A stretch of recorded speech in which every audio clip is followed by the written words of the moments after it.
Everyone loves a good horror game, and on Roblox, you have a ton of options. There's Doors, where you have to navigate hallways filled with deadly entities, The Mimic, where players follow a bone-chilling story, Mr. Mix, where you have to escape a mad chef that wants to boil you alive?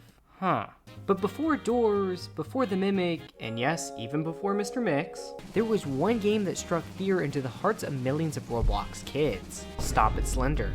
Released in 2014, Stop It Slender was more than just a horror game. It was a rite of passage to play, and it heavily influenced many of the modern horror games we see today. With a competent and passionate developer at the helm, unlike some games I've covered, Stop It Slender seemed unstoppable at its peak. But today, barely anyone plays it. The maps are now quiet and the lobbies are practically empty. The game has faded into the depths of obscurity, with only veterans and diehard fans remembering this once beloved game. So that begs the question, what happened? Well, join me today as I break down how Stop It Slender, a game that haunted our childhoods, became a ghost story of its own.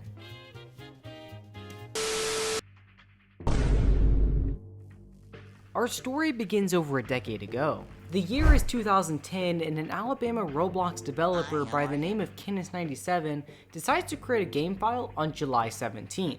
And for the next few years, he slowly begins to modify it. For his game, Denis looked outside of Roblox, towards a relatively popular creepypasta at the time named Slenderman, who was kind of like Freddy Fazbear, but instead of hiding in a pizzeria to slaughter his victims, he hides in a forest.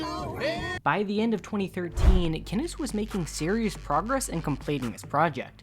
He would eventually name his game Stop It Slender, which was the title of a Steam game that he drew inspiration from. However, everything changed the following year when he committed to fully developing the game.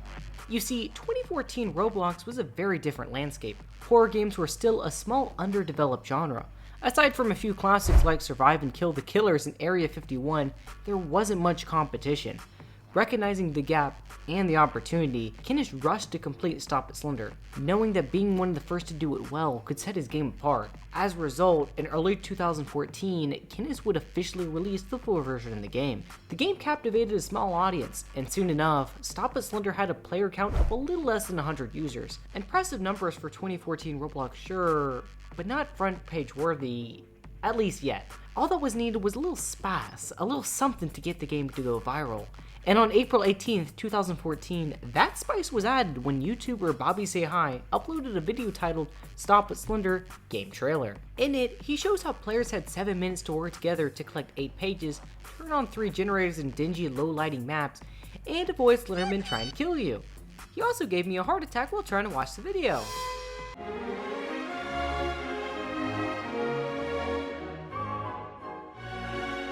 By summer of 2014, Stop It Slender spiked in popularity, reaching active player counts in the 500 range and earning a spot on the Roblox front page. Not only was it riding off the popular Slenderman craze, but it was also feeding off a full-on horror wave. Five Nights at Freddy's had just hit the scene. Creepy clown sightings were beginning to make national headlines, and the mystery of Malaysia Airlines Flight 370 had kids looking for horror experiences. And while there were other Slenderman-inspired games at the time, such as Slenderman's Revenge Reborn, Stop It Slender was unique in how the game worked. In Stop It Slender, the pages were the objective. If you didn't find them or activate the generators, you lost. However, by far the defining feature of the game was Stop It Slender actually allowed you to play as Slenderman and stalk your friends one by one. Not that I know anything about Friend. However, like any Roblox game during that era, there were some glaring problems that needed to be resolved. For one, the coding was awful, making the game sometimes glitchy and laggy. There are ways to avoid getting damaged by Slenderman, and it was just as simple as staring at your player's feet. And if you really wanted to, you could just memorize where the pages were located on the maps, allowing for a potentially easy win for the citizens. While these were mostly minor issues, it still created a small but loud opposition against the game. By the end of 2014, Stop It Slender's player count slowly dipped to around 100 players. If Denis really wanted Stop It Slender to remain popular, he would need to address these problems sooner or later. But before we continue, I have a confession to make. This is Eduardo, and he's currently guarding the cemetery I created in Theme Park Tycoon. You see, to celebrate hitting 1,000, 2,000, and most recently 3,000 subscribers, which still blows my mind by the way, I decided to do something a little unconventional. I built a graveyard and put the names of people this video is dedicated to on the tombstones. There's Milo's Creation and Ako Nima Tovik, who suggested the idea for this video, Talon the Amazing, who literally made a video about me, and Enrico Casual Gaming 101 for just being himself. But there's a reason I went with a cemetery. My videos are all about games that are dead, so I figured why not build a graveyard to honor both the people supporting the content and the content itself. And for the next few videos, I'll be dedicating more gravestones to random people. If you want to shout out or your own gravestone, all you gotta do is subscribe, like, and comment. But seriously though, thank you guys so much for the support. I've never seen this amount of love ever on my channel, and I'm so appreciative. But enough talking, let's get back to the video. It's 2015, and little did the fanbase know, this year was going to push Stop It Slender into the spotlight. During that summer, Kenneth suddenly changed the description of the game to track the progress of another game. This immediately caught players' attention, but they would have to wait a little bit before they got answers. Finally, on August 8th, 2015, Kenneth released a statement on Roblox's Creator Hub forum. However, to signal how massive this new update was, Kenneth decided to rename the game to Stop It Slender 2. Sounds familiar? But the best part was users could play this game immediately, and they didn't need to pay an eye-watering fee to get access to Stop It Slender 2 beta. Soon enough, responses began to pile in, with the overall feedback being excited and positive. A little over a week later, on August 19th, 2015, Kenneth would officially release the full version of the game, much to the delight of fans. This new update soon caught the attention of YouTubers including Denis and even Roblox themselves. These YouTubers, along with many more, only significantly boosted the game's attention and appeal. This truly was the golden age to Stop It Slender 2, and by early October, only a month and a half after it was released, the game already had over 8 million visits and a nearly 95% like rating. With Stop It Slender 2 now being extremely popular, I, and I'm sure many others, tried it out for the first time. Being a young kid, Stop It Slender 2 definitely lived up to its hype as the premier horror game. Now, I'm a big scaredy cat, but I know I wasn't the only one that was absolutely terrified of this game.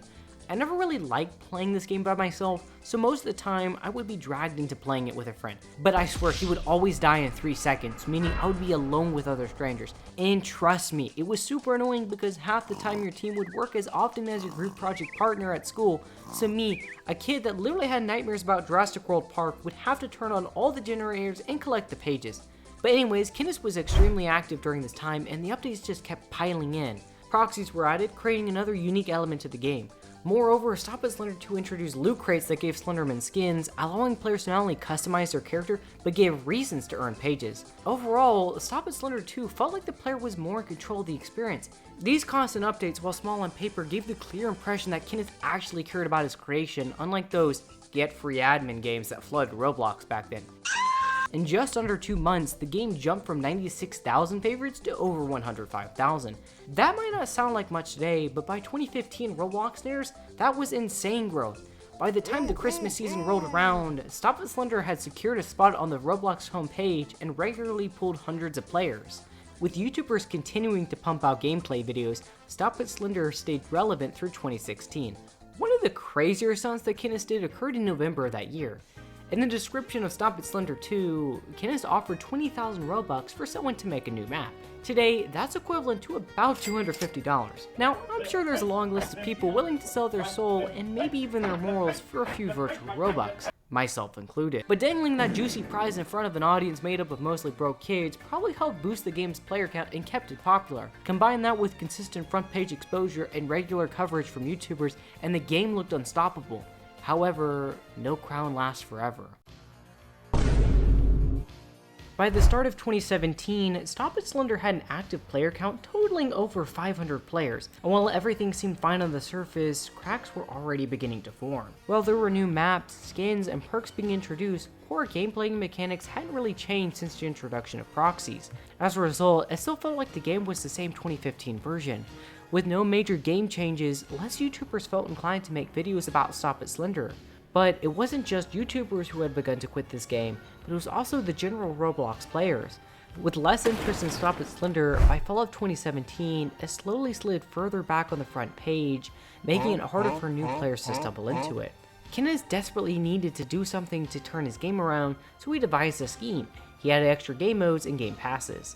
While this might have helped spark a little bit of interest back into the game, it just wasn't sustainable. What this game really needed was a big update to help breathe life back into it, but unfortunately, that update would never come. Instead, Stop It Slender kind of remained the same game throughout 2017-2018, all the while the rest of Roblox continued to evolve. Soon, players began looking for newer experiences such as Jailbreak, Meep City, and Adopt Me. By 2019, Stop It Slender had quietly disappeared from the Roblox front page, demonstrating its fall from grace. That year, Stop It Slender would manage to hold a steady player count of around 400 users, but at that point, Roblox itself had completely blown up. Games were no longer hitting hundreds. They were pulling in thousands, even tens of thousands of daily players. But the real nail in the coffin came in 2020 with the release of Piggy. Like Stop It Slender, it had tasks, teamwork, and a terrifying monster chasing you down, but it also added cutscenes, unique characters, lore, and chapters. The gap between the old and new grew wider, and it became painfully clear that Stop It Slender was no longer keeping up. Kenneth tried to bring back interest with Halloween events and spooky updates, but the magic the game once enjoyed was gone.